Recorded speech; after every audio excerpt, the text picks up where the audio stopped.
బాడీలో ఇమ్యూనిటీ పవర్ని పెంచే, రోగనిరోధక శక్తిని పెంచే, రక్తం పర్సంటేజ్ని పెంచే బీట్రూట్ హల్వా ఎమ్మిగా తయారు చేద్దాం. ముందుగా మనము బీట్రూట్ తురుముకొని ఉంచుకోవాలి.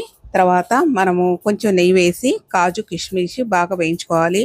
కప్పు బీట్రూట్కి మనకి పావు కప్పు పంచదార, పావు కప్పు పాలు, తర్వాత 20 గ్రాముల బొంబాయి రవ్వ సరిపోతుంది. తర్వాత మనము బీట్రూట్ కొంచెము నెయ్యిలో వేయించుకోవాలి. కొంచెం వేయించుకున్న తర్వాత అందులో మనము పంచదార కలుపుకోవాలి.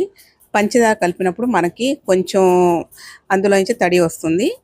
తర్వాత మనము ఆ తడి వచ్చినప్పుడే బొంబాయి రవ్వ కలుపుకోవాలి. ఇవి బీట్రూట్ బాగా మగ్గడానికి మనము పావు కప్పు పాలు కలుపుకోవాలి.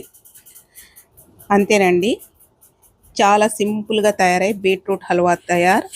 ఈ బీట్రూట్ హల్వా చాలా చాలా సింపుల్గా టేస్టీగా ఉంటుంది. తప్పకుండా ట్రై చేయండి.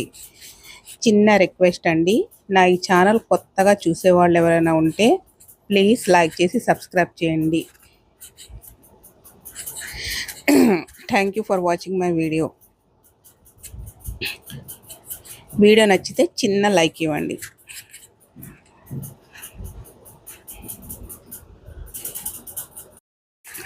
నా రెసిపీస్ నోటిఫికేషన్స్ మీ వరకు వస్తాయి. Thank you for watching.